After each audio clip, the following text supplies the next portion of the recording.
یہ بتائیے کہ پاک سرزمین کے جلسے میں کیا ہو رہا ہے، وہ کتنا بڑا ہے. تو آپ یہ بتائیں کہ جلسہ جو آپ کہتے ہیں عوام کی امنگیں پوری ہوئیں، متحدہ قوم موومنٹ اس کو جلسی کہتی ہے، وہ کہتے ہیں اسی باغ جناح میں ہم خواتین کا کنونشن بھی کرا چکے ہیں اور ہماری خواتین کی تعداد جو ہے وہ آپ کے جلسے میں آنے والے لوگوں کی تعداد سے بڑی زیادہ ہوتی ہے. میں اس کے اوپر کوئی کامنٹ نہیں کرنا چاہوں گا، صرف اتنا کہنا چاہوں گا کہ جب وہ یہ سب چیزیں کراتے تھے تو ہم ایم کیو میں ہی تھے اور ہم ہی کرتے تھے ساری چیزیں، اور ان کا جو دل چاہے وہ کہیں. ہمیں الجھنا نہیں ہے، ہمیں اپنے پیغام کو آگے پہنچانا ہے، پر کرنا ہے. کسی کو اس والی بات کے اوپر کچھ تھوڑا سا جو وہ اگر کسی کے اندر کوئی شرم حیا باقی رہ گئی ہے تو وہ تھوڑا سا یہ سوچ لے کہ بات کرنے سے پہلے جو ان کی پارٹی تھی وہ اپنی انسیپشن کی اپنی بنیاد کے اپنے بننے کے 2 سالوں کے بعد پہلا جلسہ کرتی ہے اس گراؤنڈ پہ جو کہ جس کو کہتے ہیں نشتر گراؤنڈ، نشتر پارک. اس نشتر پارک میں ہم نے صرف جو ہے وہ اتنا بڑا پنڈال، اس پر نشتر پارک ہمارا انٹیریئر سے جو لوگ آ رہے تھے حیدرآباد اور آنورڈ جو لوگ آ رہے تھے صرف ان کے لیے ہم نے پنڈال لگایا تھا کہ وہ آ کر وہاں پر ریسٹ کریں. وہ بھرا ہوا تھا، وہ نشتر پارک صرف ان لوگوں سے بھرا ہوا تھا. میرا وہاں سے ہم ان کو لے کر آ رہے تھے پھر اس پنڈال میں. ہمیں تو بنے ہوئے 31واں دن تھا جس دن ہم نے یہ جلسہ کیا. تو اور اتنی خوبصورتی تھی اس جلسے کی کہ کوئی سیاسی پارٹی کا پہلی دفعہ پاکستان کی تاریخ میں کوئی جلسہ ہو کہ کوئی سیاسی پارٹی اس کو آرگنائز کر رہی ہے، 31 دنوں میں آرگنائز کر رہی ہے اور اس سیاسی پارٹی کا وہاں پر جھنڈا نظر نہ آئے. پاکستان کے پرچم تلے تمام زبانیں بولنے والے، تمام مسالک کے لوگ، تمام لوگ جو وہ ایک ساتھ پاکستان پرچم لا رہا ہے. یہی تو ہمارا ڈریم تھا اور dream is coming true. Actually ہمیں تو اس پہ ہم جتنا اللہ تعالیٰ کا شکر ادا کریں وہ کم ہے. اور پھر ہمارے پاس کوئی آرگنائزیشن نہیں تھی، میرے پاس کوئی یونٹ سیکٹر اور کوئی زون نہیں تھا. تو جتنے لوگ بھی نکل کر آئے ہیں وہ خود سے آئے ہیں ہماری آواز سن کر، ان کو کوئی لے کر نہیں آیا. تو یہ 2 اتنی خوبصورت چیزیں ہوئی ہیں اس پورے ایونٹ میں کہ اس پہ میں سمجھتا ہوں کہ جو وہ I must give credit to all those workers جو ہمیں 31 دنوں میں جڑے ہیں. انہوں نے جس طرح سے محنت کی ہے، پنڈال سجایا ہے، انتظامات کیے ہیں، اور وہ لوگ بہادر لوگ جو میں خراج تحسین کے مستحق ہیں جو اپنے گھروں سے نکل کر اپنی فیملیز کو لے کر وہاں آئے اور انہوں نے اپنی سولیڈریٹی ہمارے ساتھ ظاہر کی اور پھر وہ واپس گئے. تو میں ان کو سلام پیش کرتا ہوں. صحیح، ورکرز کو آپ سلام پیش کرتے ہیں، انہی کو کریڈٹ بھی آپ دیتے ہیں. ایک چیز مصطفیٰ کمال صاحب، کیونکہ آپ کی جتنی باتیں میں نے سنی، جس طریقے سے پہلے دن پریس کانفرنس بھی ہوئی، پاکستان کی سیاست اور پیسہ یہ بڑی لازم و ملزوم چیزیں ہیں ہمارے ملک میں، اور یہ ڈائلما بھی ہے، کلمیہ بھی اس کو ایک طرح سے کہا جا سکتا ہے کہ جو مڈل کلاس ہے یا جو لوور کلاس ہے ان کو اتنی اپرچونٹیز نہیں ملتی. پاکستان کی سیاست کو دیکھتے ہوئے خاص طبقے کو اپرچونٹیز دی جاتی ہیں. سو یہ جو سیاست میں پیسے کا عمل دخل ہے، یہ جلسے کرانا، کیونکہ سوال اس جلسے پر بھی اٹھا کہ جی فنڈنگ کہاں سے ہوئی، آپ نے 20-25 کروڑ جو مانگے تھے وہ ضرورتیں پھر پوری ہو گئی تھیں آپ کی، کہاں سے پیسہ آیا؟ نہیں، 25 کروڑ کا تو میں نے نام نہیں لیا تھا. میں نے کہا تھا کہ 10 سے 15 کروڑ کے اخراجات ہیں جو ہم نے جو ہم نے کنسیو کر رکھے ہیں. لیکن ڈیفینیٹلی وہ 10 سے 15 کروڑ ہمارے پاس نہیں ہوئے. ہم نے سارا جلسہ تقریباً جو ہے وہ 4 سے 5 کروڑ روپے میں کیا ہے. اور لوگوں نے میں نے لوگوں سے گزارش کی، مخیر حضرات آگے آئے اور انہوں نے ہمیں پیسے دیے، اور ہم نے جو بھی ہمارے کلوز لوگ تھے، جو بھی ہماری بزنس کمیونٹیز کو جن کو جانتے تھے، ان سب لوگوں نے آ کر ہمیں کنٹریبیوٹ کیا اور ہم نے جلسہ کیا. ہم نے بہت ساری چیزوں کو ہم چیزیں نہیں کر سکے. میں مثلا ایک مثال میں آپ کو دوں، ہم نے 20 سیکنڈ کا ایڈ بنایا تھا ٹی وی کے لیے کہ ہم ٹی وی پہ چلائیں گے 2 دنوں تک اس کو، اور ہم نے ایک کوارٹر پیج کا ایڈ بنایا تھا اخبار کے لیے کہ ہم جلسے کے اشتہار کو دیں گے. وہ تمام چیزوں کا کہ اخراجات تقریباً 2.25 کروڑ روپے اس کے اخراجات آ رہے تھے. آپ دیکھیں کہ ہم نے ایڈ بنانے کے بعد، خوبصورت سا ایڈ بنانے کے بعد، ہم ٹی وی پہ 1 سیکنڈ کے لیے بھی اسے نہیں چلا سکے، اخبار میں 1 کالم کا بھی اشتہار نہیں دے سکے کیونکہ ہمارے پاس وہ پیسے نہیں تھے. اگر میں اس پیسوں کو سے پنڈال سجاتا، بسیں کرتا، چیزیں کرتا، یا میں اس کو جو ہے ایڈ میں دے دیتا ہوں، میرا 1 سیکنڈ کا جو ہے ایڈ نہیں چلا. اگر میں جبکہ ہماری زندگیوں کا یہ بہت اہم جلسہ تھا، ہماری لائف کا بہت اہم جلسہ تھا، ہماری اسٹرگل کا بہت اہم جلسہ تھا. اگر میں یہ ایڈ 2 دن اور چلاتا تو میں 20-25 ہزار کراؤڈ جو ہے وہ اور پل آؤٹ کرتا. لیکن ہم نہیں کر سکے، پیسوں کی نہیں ہونے کی وجہ سے، فائنینسز کے نہ ہونے کی وجہ سے. تو یہ سارا سلسلہ ہے. جس کو شوق ہے آ جائے میرے پاس، میں اس کو سارے ٹھیک ہے، تو آپ کو مخیر کہاں سے حضرات آ نے رہے ہیں آپ وہ نے بھی کہا بتا کہ دوں گا. 4 سے 5 کروڑ میں یہ جلسہ جو ہے آپ نے آرگنائز کرایا، ان لوگوں نے پیسے دیے. ایک جو بات آپ نے کر دی ہے وہ بڑی اہم اور بڑی دلچسپ بات ہے اور میرے دل کے قریب بات ہے، یہ جو سیاست اور پیسے کی بات کی. ایک بریک میں لے لوں اور بریک سے واپس آئیں گے تو مصطفیٰ کمال صاحب سے بات کریں گے کہ مخیر حضرات نے ایک جلسے کو تو فنڈ کر دیا، لیکن جن پولیٹیکل پارٹیز کا جس طریقے سے کہہ رہے ہیں کہ 20 سیکنڈ کا ٹیلی ویژن پر ایڈ نہیں چلا سکے، اخبارات میں نہیں دے سکے، تو جن جماعتوں کو چیلنج کرے گی یہ پارٹی یا جن جماعتوں کے ساتھ آنے والے دنوں میں مقابلہ کرے گی یہ جماعت، ان کے ایڈز آپ کو ٹیلی ویژنز پر بھی نظر آ رہے ہوتے ہیں، ان کے ایڈز آپ کو اخبارات میں بھی نظر آ رہے ہوتے ہیں، اور وہ اس بات کی دلیل ہیں کہ پاکستان کی سیاست سے یہ جو پیسہ ہے یہ اتنی آسانی سے جانے والا نہیں ہے. تو ایسے میں پاک سرزمین کس طریقے سے سروائیو کرے گی، اس پر بات ہوگی ایک وقفے کے بعد.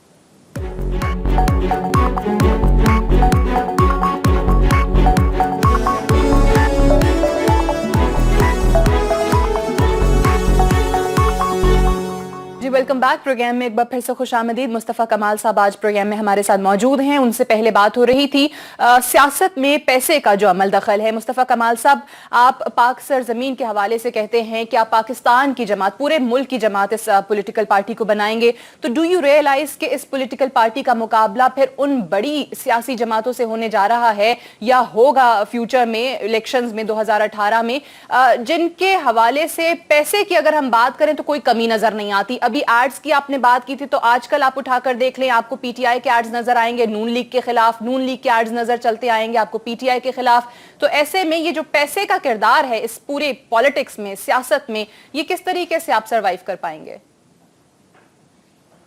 دیکھیں، پارٹیاں بڑی اور چھوٹی ہوتی ہیں لوگوں کی حمایت سے اور لوگوں کی حمایت نہ ہونے کی وجہ سے. ہم جو سمجھتے ہیں کہ جو ہمارا پیغام ہے اور جو ہمارا میسج ہے جتنی تیزی سے اور ایک ایک گھر میں جا رہا ہے، ہم سمجھتے ہیں کہ آئندہ آنے والے دنوں میں ہم بھی پاکستان کی بڑی پارٹیز میں سے ایک پارٹی ہوں گے انشاءاللہ تعالی. اور ویری سمپل، ہمارے پاس ہم ایک فنڈ، ڈیفینیٹلی ہمارا ایک اکاؤنٹ ہوگا، پارٹی کا ایک اکاؤنٹ ہوگا، وہ پبلش ہوگا. ہم اس کی جو ہے وہ تمام آڈٹ کرائیں گے، اس کی رپورٹ چھاپیں گے، اس کو ایکسس دیں گے، آن لائن ایکسس دیں گے، اور ہم لوگوں سے ریکویسٹ کریں گے کہ جو اس کے اندر اس پارٹی کے لیے کنٹریبیوٹ کرنا چاہتا ہے وہ خود سے کسی کے پاس جائیں گے نہیں. تو جتنا پیسہ ہوگا، جتنی چادر ہوگی اتنے پیر پھیلائیں گے. ہمارے پاس جتنا پیسہ ہوگا ہم اسی حساب سے جو ہے وہ اپنے اخراجات کریں گے، اپنی ایکٹیویٹیز چلائیں گے.